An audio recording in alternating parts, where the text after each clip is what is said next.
Welcome to Renewed Hope After Loss. I'm Kelli Sheumaker, an advanced grief recovery specialist, trained and certified by the Grief Recovery Institute. My journey into grief recovery began after I experienced a traumatic brain injury, and years after that, the loss of my mother. In that season, I felt completely lost, but in the midst of pain, a friend introduced me to the grief recovery method, and it changed everything for me.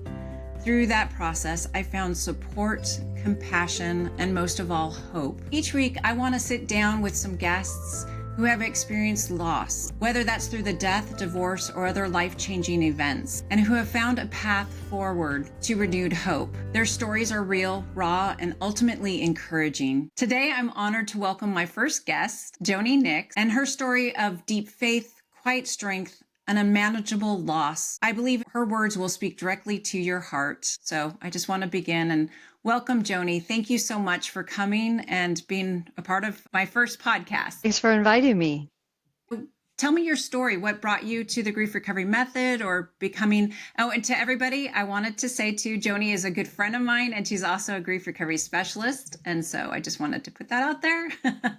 But just what brought you to the grief recovery method, or tell me a little bit about your story. So I had been extremely involved in the 12-step programs for decades, facilitating as well as, of course, in the beginning, working the programs. And I did all the various programs that are out there for grief for the 12-step programs. And I found all of them very beneficial. And I was also certified through the Mending the Soul program, which is a very heavy biblical program. And then I was kind of looking for a mix of between the Mending the Soul and the 12-step programs. Some dear friends of mine, we were actually in a purpose seminar, and I was going through my passions that I have in life. My mom always said that a lot of kids would bring home stray dogs, and I was the one that brought home stray people.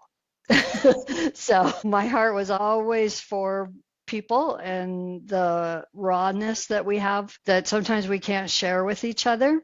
Mm-hmm. And it's a gift I've been given that I can connect with people on a real level. So at that purpose seminar, my friends who also had been certified as grief recovery specialists because of their jobs, they recommended that I check out the program and I might really like it. The thing that I really liked was that it's scientifically proven and that it's not faith-based. That was helpful to me. Why was that important to you, that it wasn't a faith-based, but it was a scientifically proven? And for those that don't know, that the grief recovery method is an evidence-based program. Kent University has done a study. They've done extensive studies and proven that it improves your knowledge, attitudes, beliefs, and behaviors when you're dealing with grief. But Joni, why was that important to you? You know, wanted something that wasn't necessarily faith-based. A lot of people think that it has to be faith-based in order to recover from any loss. What brought you to that conclusion? It is odd for me to have gone that way because my faith is central to everything that I do. But I felt like sometimes we, as a faith community, we hang our hat on that. Mm-hmm. And it was sometimes the Christianese is not helpful. And, it doesn't get to the real issue. It just kind of gives people a thought that they should be better because of faith when that wound is still festering in there. I have found that the way that this program is laid out, you can still have your faith, and I still have my faith when I'm working with people, but it's not the central part of the program. With faith-based grief recovery programs, they're very encouraging and great, but sometimes my experience, and I would love to hear your experience, my experience is after my mom died, I went to church and people just like, she's in a better place, you just have to have joy. Right. For me, it was like, well, what does that mean? And how do I get there? What is your experience with that? And is that what brought you to that? I think that it is that kind of thing where we just want to show them a Bible verse that would make it all better. Mm-hmm. But as much as faith does make things better, you still have to do the work. You still have to get to those underlying layers of what is still holding you back, causing you to ruminate on the loss every day. I had a loss when I was a teenager of inappropriate family relationship that occurred. And I mean, I was in the church that whole time and I was growing spiritually and all of that, but I never healed from that scar until I actually did my work. Mm-hmm. And, on various levels, when I was helping other people and I was having the Bible based program that was the focus. Even the feedback was, this is just too heavy. Why are we doing all of this foundational biblical stuff? It's taking too long to get to the actual hurt of what I've gone through. In the 12-step programs, all the different type of 12-step programs that I've been involved in, it was always the spiritual aspect was there. And some of them were definitely biblically based and some of them were more higher power based. I've done it all. But you still have to do the work. You still have to be real. You still have to walk through the hurt and kind of look at it from a bird's eye view and, see like, why is this hurting so bad? And how can I release it? I appreciated all the different ways that the program has helped me throughout the years. When I got certified, I did my work on my mom, and it was very healing and it was very helpful for the way I could walk forward in the relationship. And I was so happy. I felt very blessed when my mom ended up in hospice that I could show up at her bedside for those months in an authentic way without my luggage. From the lifetime we had together, I could sit there and be available to her emotionally.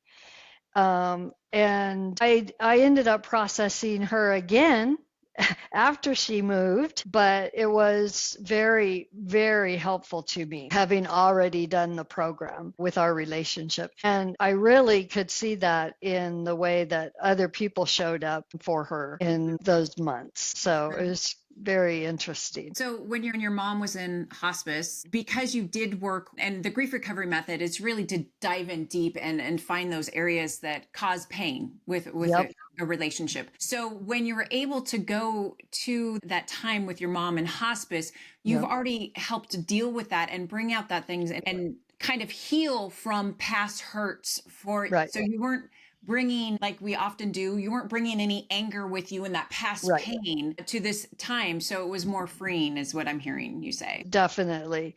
Because before I worked the program, I was more looking at her in a different way. After I worked the program, that hurt and all of those negative feelings went away. And so it was refreshing to be able to look at her in a whole different way and in a more positive, more real way instead of through the lens of hurt.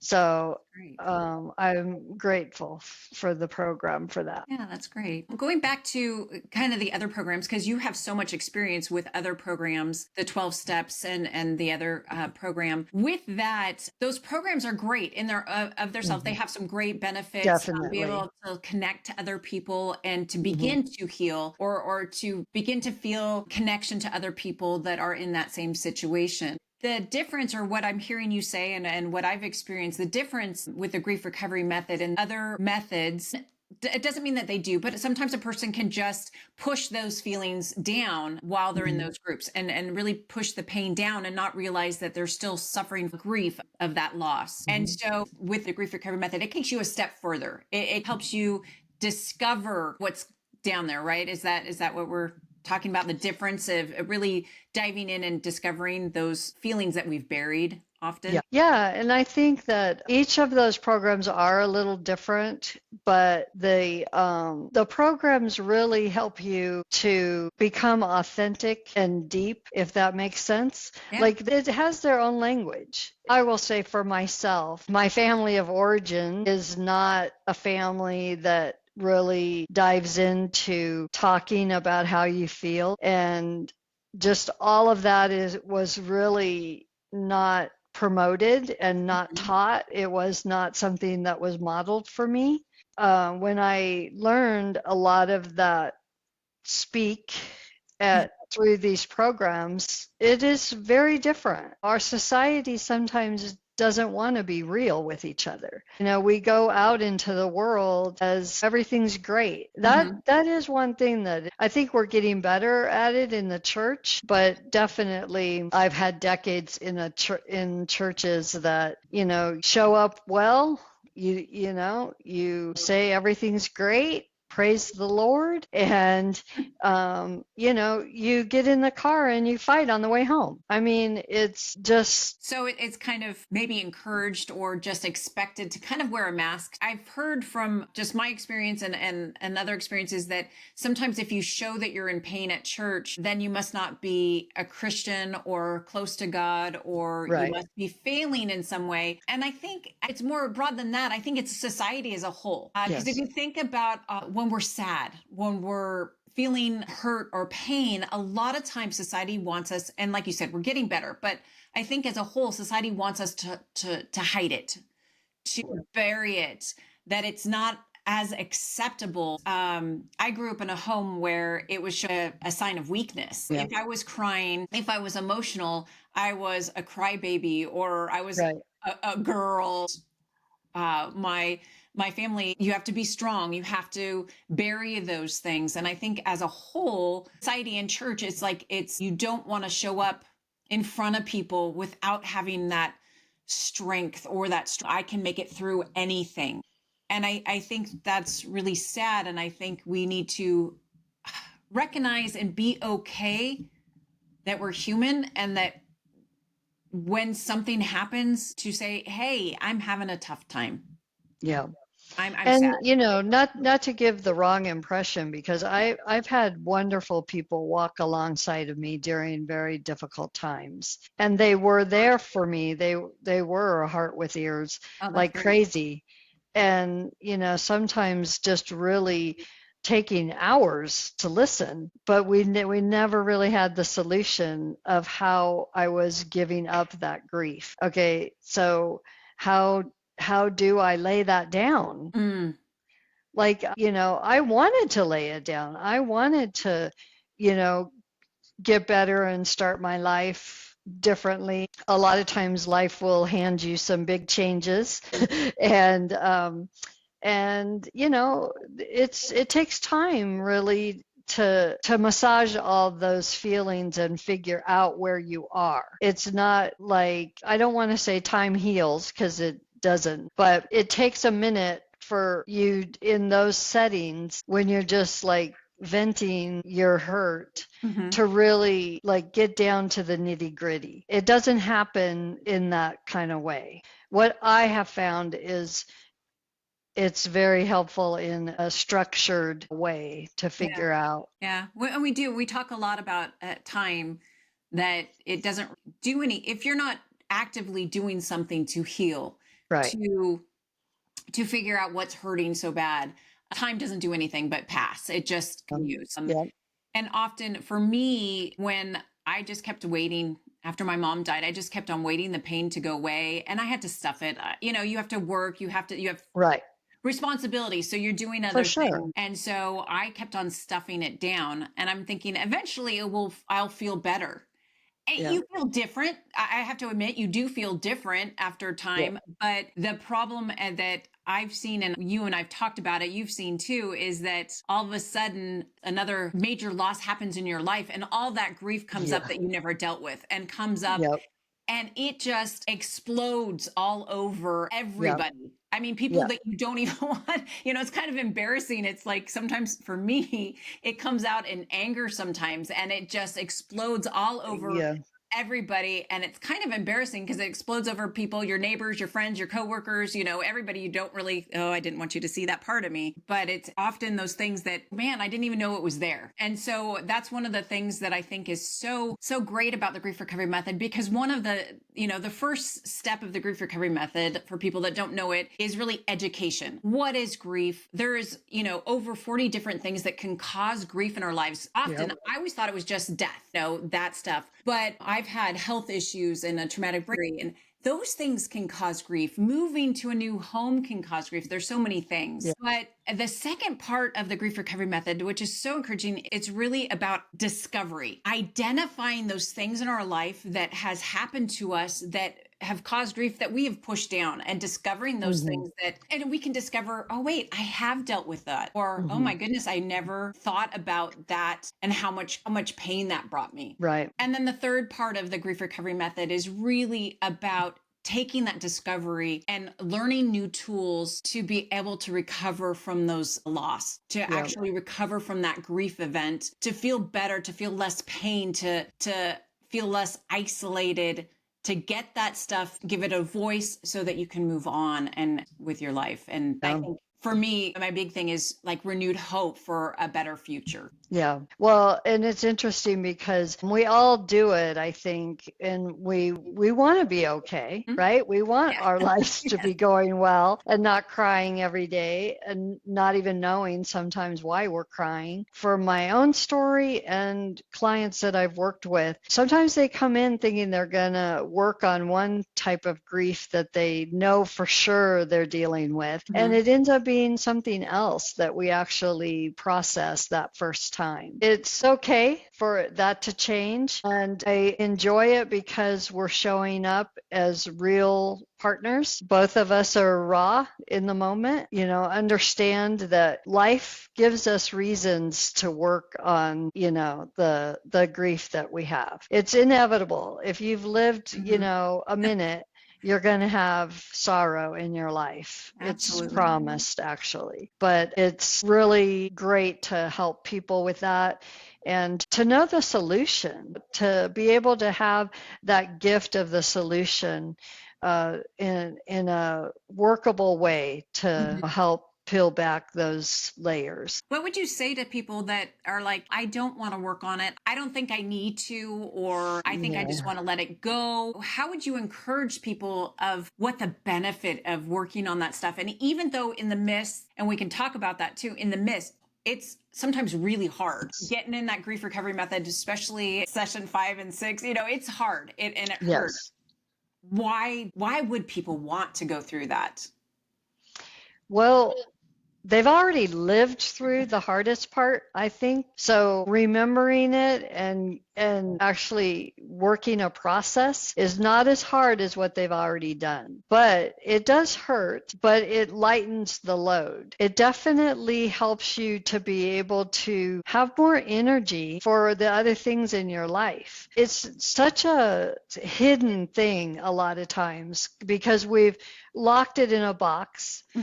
And we think we're pretty good at keeping that box locked, but it does spill over, like you shared. It causes us to be heavy laden. It causes us to maybe not show up as well, maybe not show up with as much energy as we could be showing up with. Once we get over the most traumatic and heavy burden, most of the clients will want to keep coming back to work on the next thing and then the next thing. There's always something to work. And what I like about the program is that once you learn how to do it, you can keep taking it forward. And it's a forever treasure that you get to keep in your toolbox. Yeah. The tools that we teach are something that people can do the rest of their lives, and they can do it themselves with a close friend. They can do it with past hurts that they didn't do with us, or they can do it with anything future. And to say that you're not going to have any losses is not true. They say that we have at least 9 major losses in a lifetime. Also, these other losses that come up, and it happens all the time. It's just something to be nice to have tools. The sooner you deal with it too, I've learned in my life, because I use these tools all the time with myself and things that come up, it's the sooner I use that, and it's so great because for me, I get out that bitterness. I don't get that bitterness and anger continually to grow in me because I'm getting Right. that stuff out. I'm speaking the heart, the pain of my heart. I'm speaking it out. I'm dealing with it so that it doesn't develop that bitterness that in my life. And I repeat things over and over again, the what ifs. What if this happened? Or what if this, if I changed this, or what if I did this, it would be a different outcome. Now I can go on with my life and really live and not be stuck, Yeah. in that past of the what ifs. I did this better. I can Yeah. move on and be present with the people around me and Yeah. being mentally present, whether it's What ifs? yeah, Yeah. They're so paralyzing. absolutely. And they cripple us in that they make us doubt going forward as well. Sometimes we do get to learn from them what we did before, and then some mistakes you don't get to live down because it just haunts you for a while. But there are so many types of grief that you spoke about before. Even in this last 5 years, 2020 was such a big year Yeah. for all of us for a lot of different reasons. We have a lot of underlying grief that we might not even realize. It's not as obvious as other losses, loss of what's going to happen in our world, and just all that insecurity. The things that you're just mentioning are what we call intangible losses of Yeah. you look at the world around us pretty much really since 2020 it Right. became very obvious Yeah. of people feeling a loss of community, a loss of sometimes Yeah. security, sometimes a loss of trust in other people or our Yeah. doctors or government, whatever side you're on. There Yeah. was just this absolute a little bit of chaos of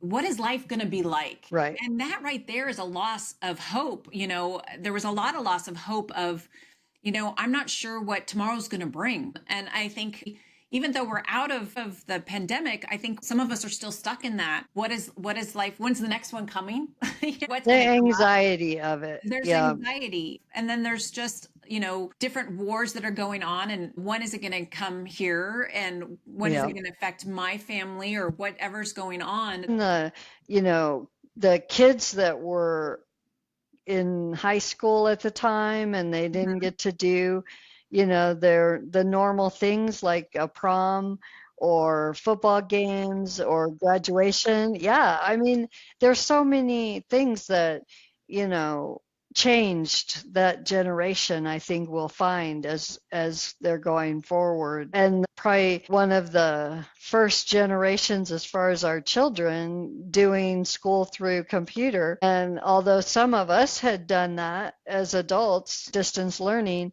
but we chose to do it that way. Right. They didn't get a choice. There's a lot of different types of losses that, people have gone through and might not even view it right away as a loss. Just to encourage everybody that through all that and through the pandemic and through now us coming out of it, or just the difference, everybody working from home was another one, and the loss of community, the loss of all that, is that you can feel better. There is hope for the future, and you can, I don't want to say get over your loss. It is actually just processing and getting through it. You go through it. You can't go around it. You can't ignore it, but you go through it. And on the other side is a lot of relief from that stress, from the pain. Even the first step, recognizing that you're even carrying it, it's pretty interesting. Yeah. Is there anything else you want to share today or